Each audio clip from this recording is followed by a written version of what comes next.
Halo teman-teman semua, kembali lagi di segmen podcast Combat Justice ya. Yang tentunya ini sangat cocok buat teman-teman sebagai mahasiswa yang berpikir kritis dan juga diskusi serta ingin tahu bagaimana cara menjadi seorang mahasiswa yang berprestasi dan juga unggul di akademik dan juga organisasi.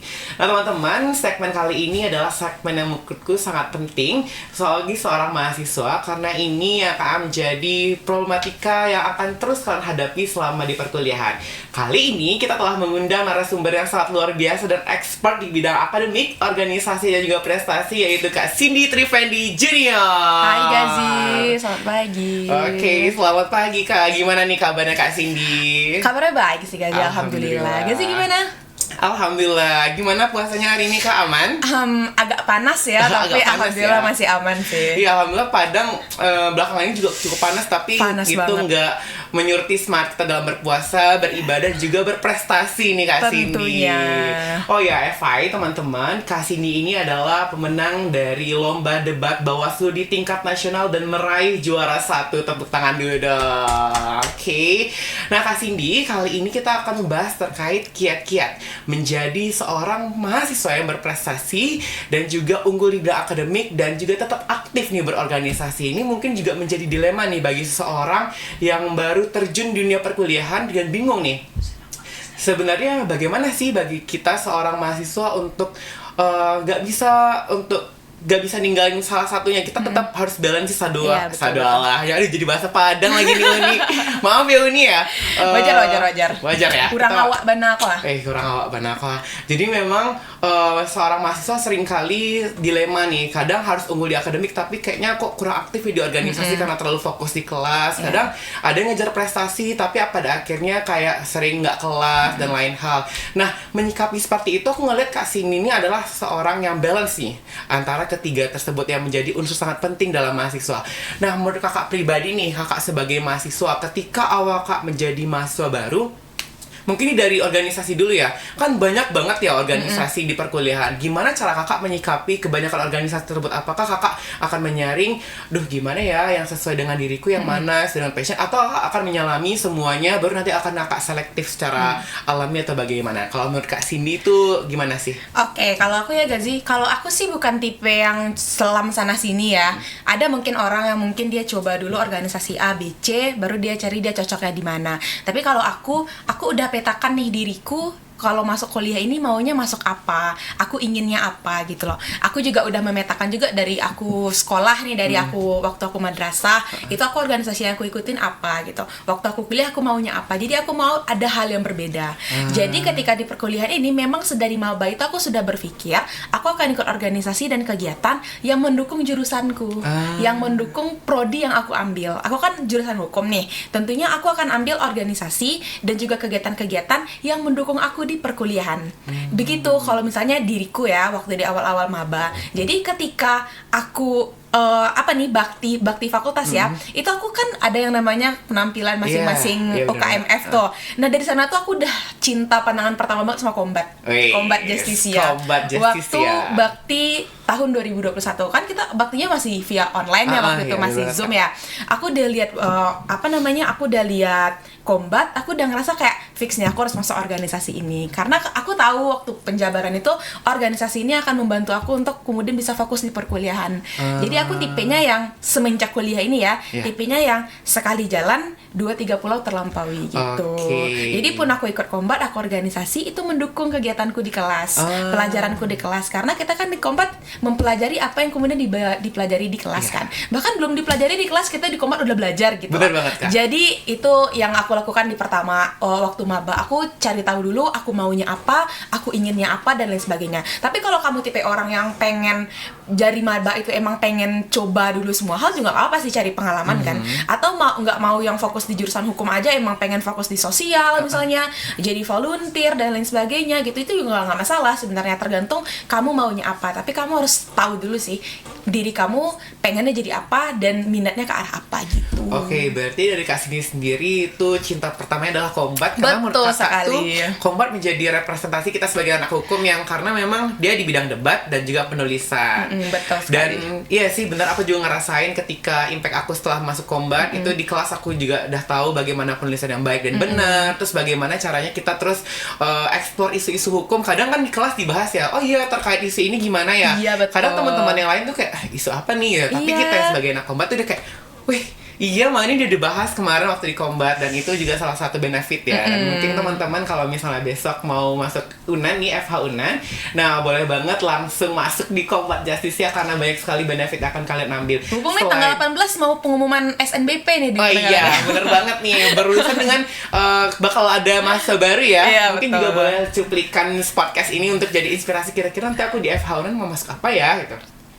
Oke, terus juga terkait prestasi ya. Di prestasi juga lomba di combat itu sebagai UKMF yang memang fokus untuk berlomba dan berlomba dan berlomba. Nah, bagaimana cara kakak untuk waktu itu menyeimbangkan? Kalau tadi kan organisasi dan akademik. Kalau misalnya di lomba gimana? Akademik kakak ada yang ketinggalan, maksudnya kayak jadi kakak agak nggak masuk kelas atau bagaimana itu?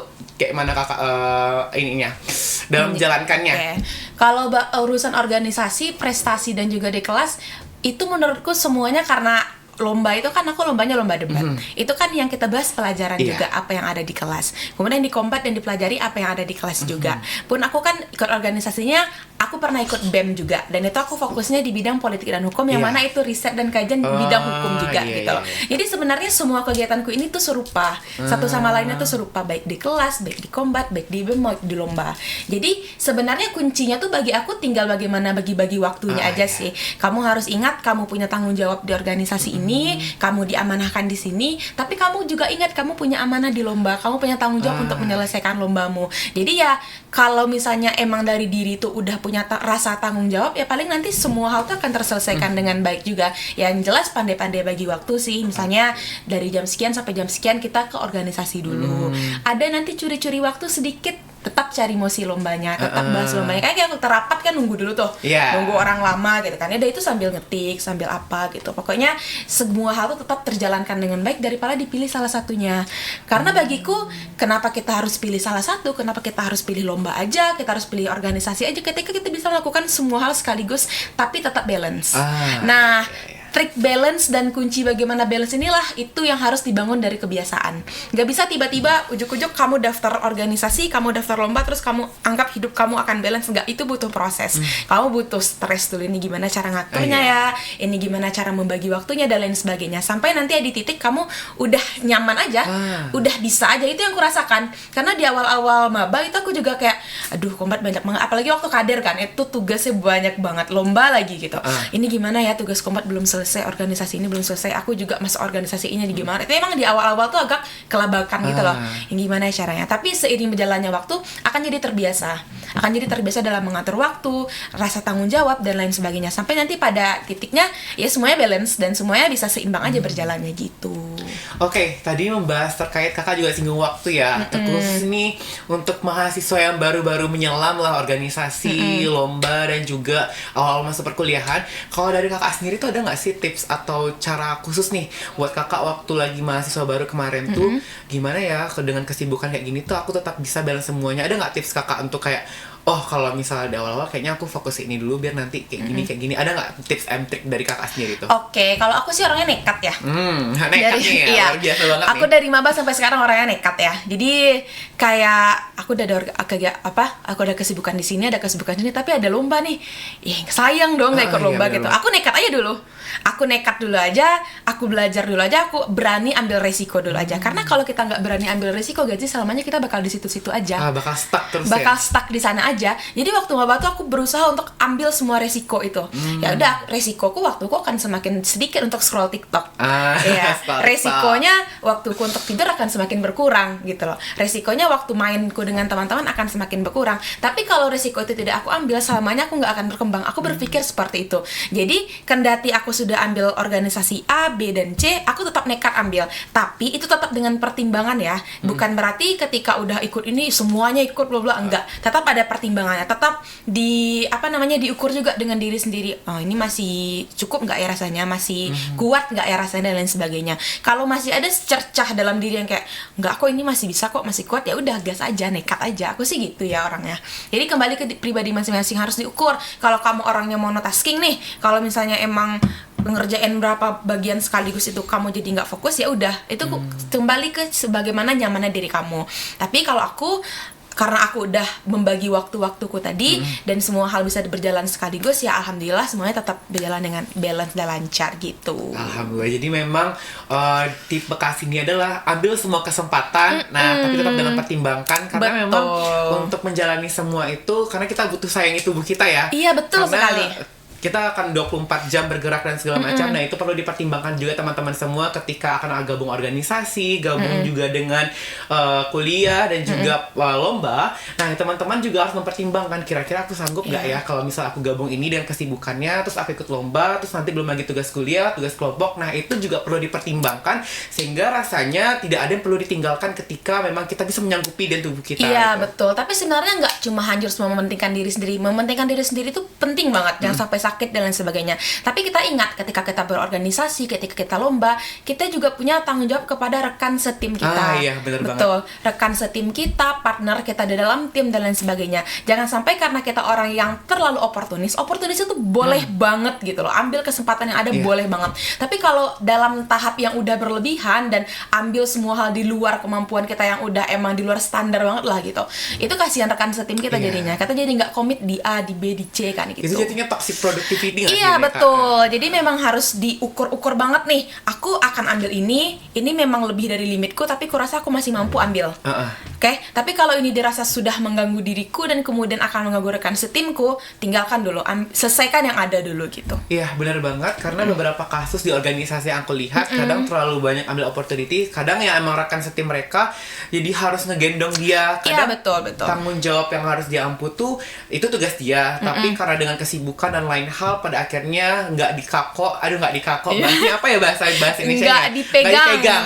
Nggak dipegang. Aduh, bahasa Minangnya itu kosakata baru ya teman-teman semua.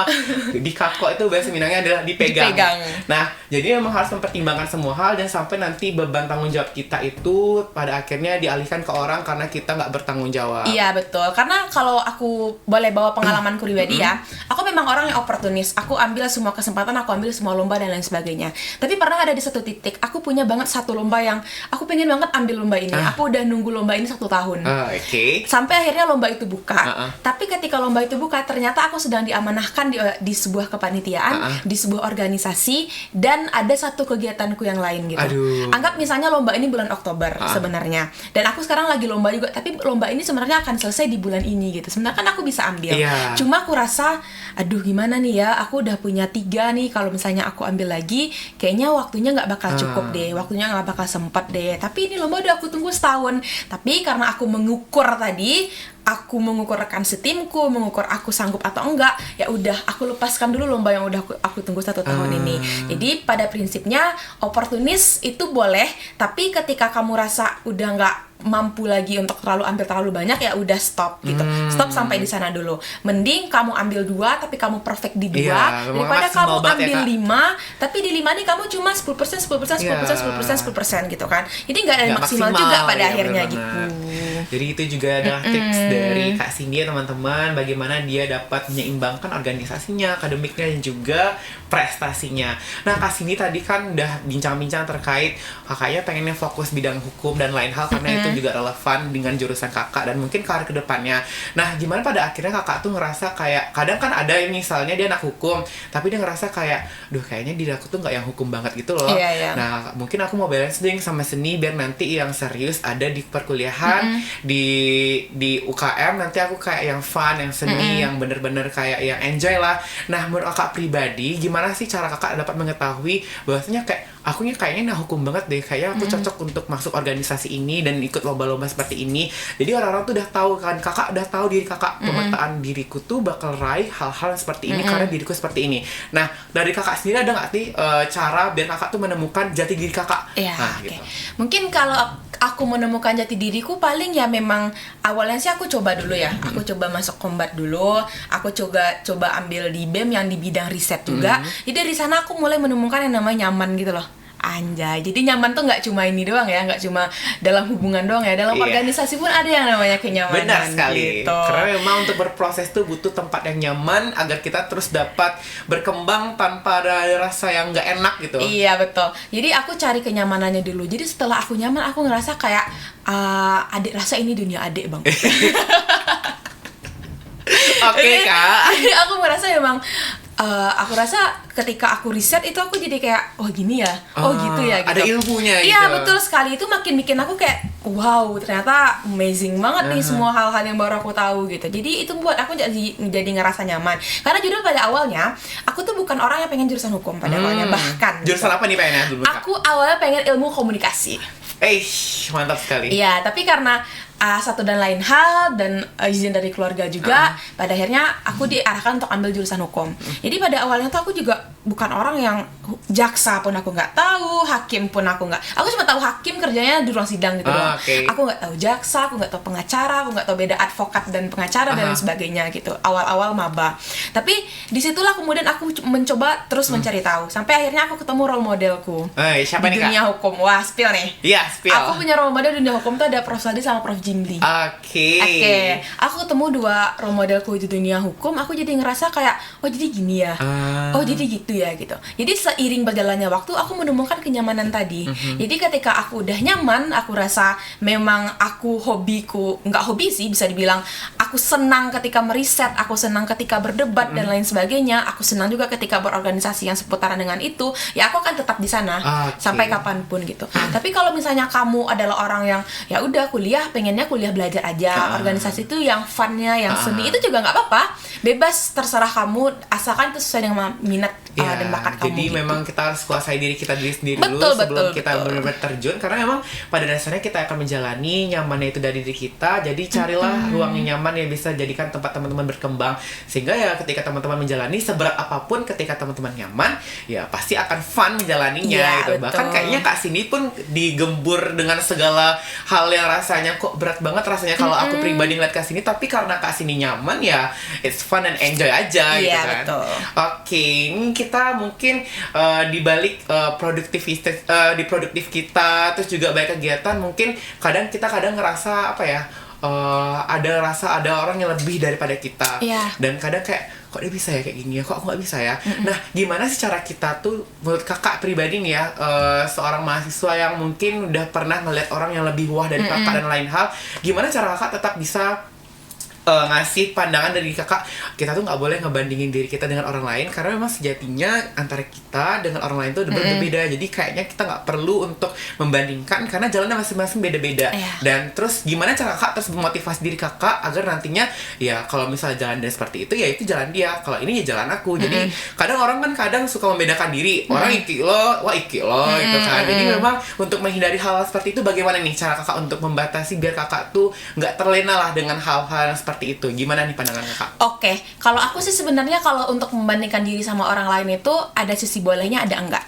Sisi enggak bolehnya adalah ketika kamu membandingkan diri sama orang lain, kamu justru jadi rendah diri. Itu yang enggak boleh. Iya, tapi ketika kamu membandingkan diri sama orang lain, kamu justru jadi terpacu, justru adrenalin dan motivasi kamu meningkat, itu kenapa tidak gitu loh? Why not gitu loh? Apa salahnya kan? Aku juga pernah ada di posisi yang sangat-sangat membandingkan diriku dengan orang lain. Pernah ada di satu fase itu. Sampai pada akhirnya aku berpikir, ya kalau misalnya kita membandingkan diri dengan orang lain secara terus-menerus, nggak akan pernah ada selesainya. Mungkin kita bisa lihat sekarang orang yang jauh lebih baik dari kita. Ketika kita menjadi dia, bukan berarti kita udah menjadi yang terbaik. Ada lagi orang yang jauh lebih baik di atas sana gitu. Di atas orang itu ada lagi orang yang jauh lebih baik gitu. Dan selalu bertingkat seperti itu. Jadi apakah ketika dia lebih baik daripada kita jadi terlihat buruk? Kan tidak. Iya kan? Kita tidak jadi terlihat buruk. Kita tetap pada jalan kita gitu loh. Jadi aku biasanya, aku ada di fase membandingkan diriku dengan orang lain, tapi itu menjadikanku untuk pengen seperti dia, Motivasi iya, jatuhnya ya, Kak? menjadi motivasi aku ingin seperti dia dan lain sebagainya. Misalnya contohnya di debat, kenapa aku bisa ikut banyak lomba dan lain sebagainya? Karena aku punya rival. Aku ada beberapa orang tertentu yang kurasa dia keren banget debatnya dan lain sebagainya di kampus lain ataupun di kampus di UNAN dan lain sebagainya. Aku dalam hatiku aku jadikan dia rival, kayak aku harus jadi kayak dia gitu loh. Atau aku harus lebih dari dia gitu. Pemacu lah jadinya ya, Kak? Iya, jadi pemacu. Jadi dengan seperti itu aku jadi kayak semangat gitu loh. Atau ketika bahas mosi misalnya aku lagi males nih, aku jadi kayak kalau aku males, dia lagi ngerjain mosi gimana ya? Iya, gitu. iya. Aku jadi kalah nih atau gimana gitu. Aku jadinya hal-hal seperti itu. Tapi apakah pernah aku membandingkan diri secara negatif? Pernah tentu. Sebagai manusia tentu aja pernah gitu. Tapi ya prosesnya tadi, bagaimana kemudian proses membawa kita untuk berpikir mereka orang punya jalannya masing-masing. Mungkin itu pencapaian dia, itu rezeki yang dikasih Tuhan, bukan berarti Tuhan gak baik sama kita. Pasti akan ada hal di depan sana yang akan kita dapat gitu. Aku seperti itu. Di bulan, jujur aja ya, di 2024 itu di bulan Mei sampai Juni itu aku di fase membandingkan diri sama orang lain. Karena aku ngerasa kok orang-orang ada pencapaiannya ya, kok orang punya pencapaian kok aku enggak ya gitu. Dan pada akhirnya Tuhan menjawab, kamu juga punya pencapaian kok, tapi di waktu yang tepat gitu. Sabar gitu. Sekarang kamu kerja keras dulu. Kamu jangan pantang semangat dulu. Ikhtiar terus. Betul. Karena kita akan kalah, kita akan gagal ketika kita berhenti untuk mencoba dan bekerja keras. Tapi kalau selagi kita masih terus mencoba, masih terus bekerja keras dan lain sebagainya, kita nggak akan pernah jadi orang yang kalah dan orang yang gagal. Karena sebenarnya kayaknya lawan kita tuh bukan orang lain, tapi diri kita sendiri. Iya, betul, untuk diri kita melawan sendiri. malas dan lain-lain hal negatif dari diri kita. Kayak gimana caranya kita tetap bisa terus positif dan gimana ya? Sih menurutku diri kita sendiri sih yang menjadi lawan dan rival kita sendiri, untuk menghindari hal-hal yang rasanya patah semangat dan lain hal. Kita harus bisa terus memotivasi diri kita biar agar menjadi orang yang lebih baik. Dan menurutku juga benar kata Kak Sini tadi, ketika kita punya rival, itu bukan sejatinya kita benar-benar disayangin dia, tapi benar-benar itu yang memantik diri kita untuk menjadi seorang yang kompetitif. Dan juga karena emang apalagi kompet ya, itu orang-orang yang mau berlomba banget ya, itu kayak banget sekali buka seleksi langsung kayak list wow, ini dia udah daftar nih, apa gimana ya? Aku juga mau nih. Aduh, gimana ya? Ya itu benar-benar sekali teman-teman. Dan juga menurut aku lingkungan juga menjadi salah satu faktor yang sangat penting sangat. Ketika teman-teman itu hadir dengan lingkungan pertemanan yang mungkin akan aktif berorganisasi, juga balance akademik dan juga ikut berprestasi, nah itu juga akan memantik teman-teman juga kayak, wih temanku kayak gini nih, aku juga harus bisa improve untuk diriku sendiri. Dan itu menjadi faktor yang sangat penting teman-teman dalam perkuliahan, karena ketika teman-teman itu di berkuliahan nggak bisa nih memilah bagaimana lingkungan dan juga pertemanan teman-teman, dengan gampangnya nanti teman-teman akan mudah terbawa arus saat kamu mulai terbawa arus. Nah itu yang perlu harus teman-teman perhatikan, karena memang apalagi perantau ya Kak, itu kadang tanpa arah, tanpa jelas tuh dapat teman, tuh diajak ini diajak itu, nanti iyo lo gitu. Nah iyo lo kasih turang kasih peloa. Iya. Nah itu kita juga harus bisa membatasi diri kita ketika kita punya teman yang mungkin arahnya kok ke sana ya. Nah kita harus batasi. Tapi sebenarnya untuk berteman tuh boleh ke semuanya, tapi tetap ketika ada hal yang rasanya udah berbeda arus dan berbeda arah, teman-teman harus bisa membatasi tanpa harus menjelek-jelekin dia ataupun ya memburuk-burukan dia. Jadi tetap kita stay positif dan kasih jarak dan batasan kepada orang-orang yang mungkin cukup berbeda pandangan dan juga arah dengan kita. Oke, mungkin tadi udah bahas terkait apa ya tadi aku bahas ya? Membandingkan diri. Membandingkan diri. Nah, dari segala kesibukan yang ada pasti nggak luput namanya burnout. Iya, betul. Burnout atau motivasi kurang, motivasi turun. Nah, itu mungkin juga sering dialami ya buat orang-orang yang aktif dan ambis banget di perkuliahan. Nah, kalau dari kakak pribadi nih, gimana cara kakak bisa mengatasi hal tersebut agar motivasi dari diri kakak itu tetap menggebu-gebu, tapi burnout kakak juga dapat teratasi dengan maksimal, sehingga ya kakak bisa balance dan tidak meninggalkan keseluruhan yang kakak pegang atau yang diberikan amanah pada kakak. Mungkin boleh dijelasin dulu nih Kak. Oke, kalau tentang demotivasi aku pernah banget. Itu bahkan aku pernah demotivasi sekitaran 1 bulan kayaknya di semester 4 atau semester 5 gitu. Aku pernah demotivasi sekitar 1 bulan. Karena memang terlalu ada beberapa tekanan dalam organisasi yang sedang aku ampu gitu loh. Tekanan dari luar yang aku rasa aku ngehandle-nya agak susah nih. Jadi, aku sempat demotivasi sebulan yang kayak mau organisasi itu rasanya males, mau ngerjain itu rasanya males dan lain sebagainya. Tapi bagaimanapun caranya demotivasi itu nggak bisa dibiarkan, nggak bisa berlarut-larut di sana. Harus Terlebih, cari cara. betul, terlebih kita punya tanggung jawab dan punya amanah juga kan di situ. Sampai di fase itu aku dulu sampai yang kayak nonton YouTube gitu loh. Gimana cara menghilangkan demotivasi? Gimana cara untuk memotivasi kembali diri? Iya, Dan yang paling ampuh sih menurut aku adalah cerita ke temen. Ya, cerita sama teman yang paling kamu percaya. Cerita sama mereka kalau kamu lagi demotivasi, struggle-mu apa dan lain sebagainya. Terkadang kan nanti teman-teman tuh akan memberikan masukan dan lain sebagainya. Itu menurutku sangat-sangat membantu sih. Ketika biasanya orang yang demotivasi itu dia terkadang berkelahi dengan isi kepalanya sendiri. Dia mau tapi dia males, dia ini dan lain sebagainya hal. Jadi bagaimana kamu nggak cuma dengerin dari sisi diri kamu aja, kamu harus dengerin gimana tanggapan dari orang lain. Jadi aku biasanya akan cerita ke temanku, aku akan cerita ke 2-3 beberapa orang temanku yang aku percaya, untuk kemudian bilang aku lagi demotivasi banget nih, apa yang harus aku lakuin ya dan lain sebagainya. Dan kalau memang aku lagi di titik demotivasi banget, aku akan istirahat dulu. Aku akan senengin diri aku dulu. Healing dulu, cas energinya dulu. Kalau misalnya kamu orang yang healingnya main-main, ya udah main-main dulu. Atau kalau aku sih healingku emang cuma scroll TikTok di kamar ya. Jadi aku healing tuh ya aku main HP seharian, aku scroll TikTok seharian dan lain sebagainya. Yang penting aku senang dulu. Aku agak ringan, agak happy dulu, baru nanti kemudian aku kembali lagi kalau aku udah merasa cukup siap. Tapi ketika misalnya nih udah berbulan-bulan yang aku lakuin kemarin ya, udah beberapa bulan aku masih belum kembali lagi motivasinya. Aku paksa sih.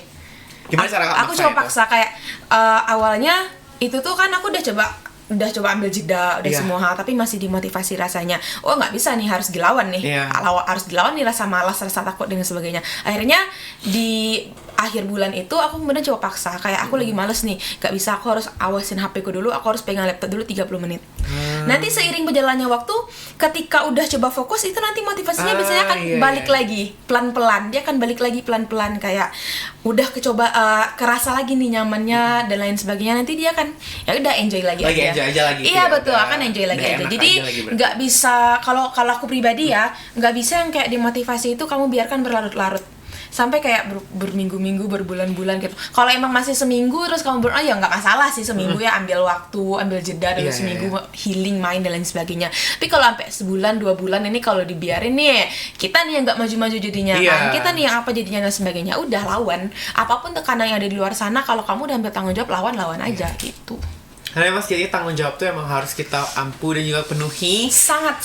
Ya, karena memang kalau misalnya udah kita biarkan tanggung jawab kita, bahkan kepercayaan orang ke kita lagi udah hilang. Betul. Bahkan orang untuk memberikan kita kesempatan untuk di tempat yang lain mungkin bakal kayak ya kemarin aja dia di organisasi atau kepanitiaan itu aja dia menghilang. Gimana cara kita ngasih kepercayaan untuk di organisasi yang sekarang ini? Dan itu juga menjadi hal yang sangat penting karena itu akan berpengaruh nanti di track record di teman-teman di fakultas kita dan lain hal. Jadi jangan sampai teman-teman karena demotivasi ataupun lain-lain hal yang mempengaruhi teman-teman itu juga dapat mengurangi teman-teman dalam menjalankan kewajiban dan tanggung jawab, sehingga hal-hal seperti itu perlu disiasati lah ya berarti ya Kak? Iya betul.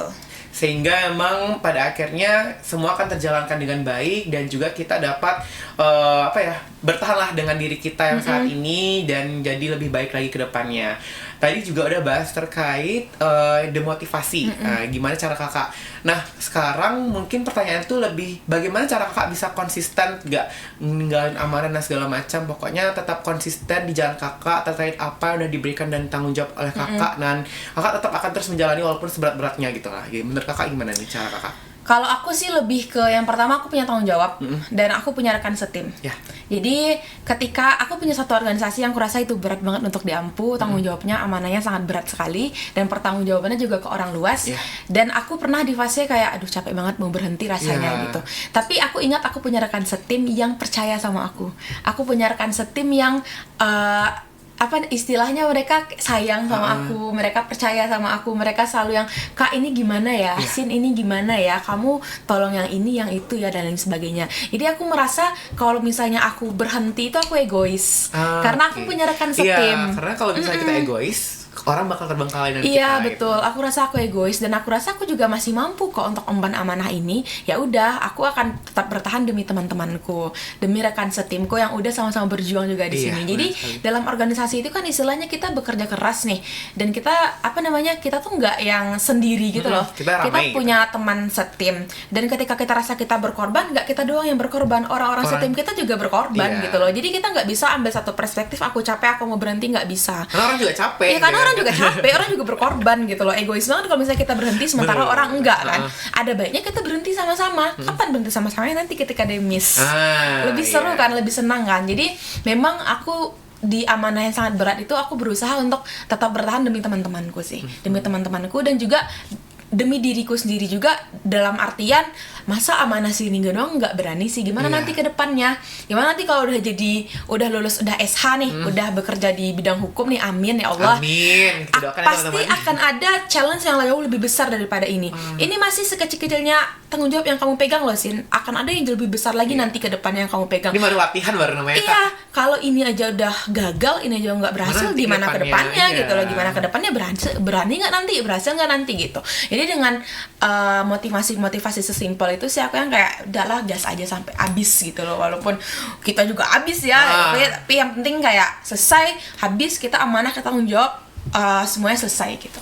Oke, pokoknya intinya totalitas lah Kak, apa Iya, yang udah betul, diberikan buatlah semaksimal mungkin, setotalitas mungkin, karena memang pada akhirnya akan membuahkan hasil yang manis gitu, karena nggak ada hasil yang nggak ada usaha yang mengkhianati hasil. Karena ketika kita memutuskan untuk mengambil organisasi itu kan, kita nggak serta-merta mau ini nggak, iya ambil gitu, nggak mungkin kan. Iya. Kita pasti akan penuh pertimbangan dulu di awal, A, B, C, D, E nya apa, kalau seperti ini nanti imbasnya seperti apa, kalau ini seperti apa, ada dan lain konsekuensi sebagainya. yang bakal kita penuhi Betul. nantinya kan, Jadi Kak? ketika kita di awal sudah berkomitmen, di awal kita sudah berani ambil, berarti ini adalah komitmen yang nggak main-main dan nggak bisa disia-siakan gitu aja. Gitu Bener. sih. Ingat gimana kamu memulai. Jadi ketika kamu udah di tengah, udah capek banget rasanya, ingat bagaimana kamu memulai. Ketika kamu ingat gimana kamu memulai, semangatnya kamu jadi kayak, aku dulu mulainya begini, masa sekarang jadi kayak gini sih, ini harus selesai, endingnya harus begini dan lain sebagainya. Benar sekali, kita sudah memulai, kita harus bisa berani dan juga dapat mempertanggungjawabkan dan mengakhiri apa yang dah kita mulai. Betul. Gitu juga dengan lomba berarti ya Kak, ketika kita Sangat. lomba debat, kita akan riset mosi dan segala macamnya. Ketika kita misalnya aku sebagai pembicara satu, terus ternyata aku live out dan juga kayak udah malas ikut riset mosi dan segala macamnya, terus dua temanku pasti akan membutuhkan aku gimana nanti Iya, korelasi betul. antara argumen satu dan argumen lainnya, dan itu juga nggak cuma di organisasi tapi di lomba pun seperti itu teman-teman. Dan memang yang namanya rekan bekerja satu tim, nah itu nggak cuma kita pada akhirnya yang bekerja tapi semuanya. Kita nggak perlu nggak capek sendiri, tapi teman-teman yang lain pun juga capek gitu. Jadi lebih baik kita kerja sama-sama, nanti istirahatnya sama-sama. Jadi lalui secara bersama-sama ketika kita emang konteksnya adalah setim dan emang punya rekan kerja yang bersama-sama. Oke teman-teman, mungkin ini juga udah berada di akhir sesi nih Kak. Aduh, cepet banget. Gak sabar, udah gak terasa ya. Ternyata Iya. kita udah di akhir dari podcast Combat Justisia kali ini. Banyak sekali insight-insight yang sudah kita dapatkan dari Kak Cindy, yang mana pengalamannya sudah luar biasa. Kemarin juga sempat jadi menteri ya Kak, di Menteri Politik Hukum, di Badan Eksekutif Mahasiswa Fakultas Hukum. Juga kemarin ada dari ketua, KEA ya Kak? Wakil ketua klinik etik Jambore, wakil ketua klinik dari Komisi etik, juga Yudisial. kemarin sempat jadi ketua pelaksana Alkom, yang mana Alkom ini adalah program unggulan dari Combat Justisia yang mengadakan lomba senasional di seluruh perguruan tinggi fakultas hukumnya ya Kak, dan alhamdulillah berhasil, dan itu luar biasa banget Kak Cindy dapat memimpin secara luar biasa. Nih suatu penghormatan sih, kita bisa ngobrol bareng, ya Allah luar biasa banget. Dan masih banyak kegiatan Kak Cindy lainnya yang sangat-sangat luar biasa, yang bahkan kalau lihat CV-nya tuh kayak, wow, ini kasihnya ini luar biasa banget nih. Gak ada ya. Oke, mungkin kakak ada sedikit pesan mungkin buat penonton lainnya, biar nanti mereka ataupun mahasiswa yang baru mulai ataupun yang akan masuk ke dunia perkuliahan untuk dapat mungkin bisa seperti Kak Cindy nih ya, aktif organisasi, akademiknya nggak tinggal, juga nanti berprestasinya juga juara dan lain hal. Mungkin boleh disampaikan pesan-pesannya kepada penonton Kak Cindy? Oke, kalau aku sih pesanan kesan ya pada teman-teman sih, mungkin kayak jangan takut aja sih. Jangan takut untuk apapun yang mau kamu ambil, jangan takut untuk apapun kesempatan yang mau kamu ambil dan lain sebagainya. Selama kamu rasa itu benar, lakukan, dan selama kamu rasa itu baik, ya udah laksanakan sampai selesai gitu. Terus juga jangan takut untuk ambil risiko, karena kalau kamu takut ambil risiko, selamanya kamu akan di sana-sana aja. Kamu nggak akan maju, sementara orang lain udah berani untuk ambil langkah berapa jauh ke depan gitu. Dan yang paling aku tekanin adalah ketika dalam prosesnya nanti kamu merasa kamu gagal, ketika dalam prosesnya kamu merasa kamu kalah dan lain sebagainya, merasa gagal, merasa kalah itu wajar. Tapi itu bukan berarti kita beneran kalah atau beneran gagal. Seperti yang udah aku sampaikan, kalah dan gagal adalah ketika kita berhenti. Tapi ketika kita belum berhenti, ya kita nggak akan pernah jadi orang yang kalah, nggak akan pernah jadi orang yang gagal. Aku beberapa kali mengalami kekalahan dalam lomba, tapi kurasa kalah adalah ketika aku berhenti. Makanya aku tidak akan pernah berhenti sampai aku dapetin mimpi aku untuk dapat juara itu gitu loh. Jadi itu pesanku buat teman-teman, jangan takut, jangan takut ambil resiko, dan jangan pernah ngerasa gagal terus berhenti dan lain sebagainya. Itu aja sih, tetap semangat aja. Oke, terima kasih Kak Cindy. Terima kasih juga Gazi. Itu tadi pesan-pesan dari Kak Cindy teman-teman semua, untuk terus percaya pada diri kita sendiri dan juga berani untuk mengambil resiko. Karena kalau misalnya teman-teman nggak ambil resiko, ya teman-teman akan stuck di sana aja Betul terus. sekali. Dan apalagi kita sebagai mahasiswa, khususnya di S1 sekarang ini, itu banyak banget kesempatan-kesempatan yang bakal dibuka untuk seluruh mahasiswa, dan cobalah semuanya dan kesempatan yang ada sehingga teman-teman dapat memaksimalkan kesempatan-kesempatan yang telah diberikan. Dari situ teman-teman nanti juga bisa belajar. Mungkin sebelumnya nggak tahu kayak, oh ternyata lomba tuh kayak gini ya. Kalau misalnya udah menjalani lomba, kayak karena setiap apapun yang kita raih ada proses-proses yang perlu teman-teman jalani. Kalau pada akhirnya gagal itu juga nanti akan jadi pelajaran ke depannya. Misalnya sekali gagal, terus coba lagi tahun depannya. Oh iya, kemana aku gagal nih kayak gini nih. Nah, tahun depan jangan sampai aku melakukan hal yang sama, karena kalau kayak gitu nanti bakal gagal lagi. Ada improve dari diri kita sehingga kedepannya ada insight-insight yang dapat kita lakukan untuk meraih mimpi yang kita inginkan. Nah, itu tadi teman-teman, sharing session dan juga terkait podcast kita pada hari ini, menjadi kiat-kiat menjadi seorang mahasiswa yang unggul, baik akademik, organisasi, dan prestasi. Mungkin nanti kita akan ada sesi selanjutnya. Jangan lupa stay tune terus, baik di IG Kombat, Story, dan YouTube, serta TikTok Kombat Desisia. Juga follow akun Instagram dan akun sosial media lainnya. Sebelumnya aku mengucapkan terima kasih banget nih Kak Cindy yang sudah mau meluangkan waktunya untuk sharing session nih. Dan banyak sekali insight-insight, gak cuma penonton, tapi aku juga pribadi ngerasa kayak, wah luar biasa Kak Cindy. Dan banyak sekali informasi-informasi dan juga bagaimana perjuangan Kak Cindy untuk meraih hal-hal yang diinginkan. Itu juga menjadi pelajaran bagi kita semua. Mungkin cukup sekian dulu nih podcast Kombat Desisia pada series kali ini. Aku cukupkan. Wabillahi taufiq wal hidayah. Wassalamualaikum warahmatullahi wabarakatuh. Dadah.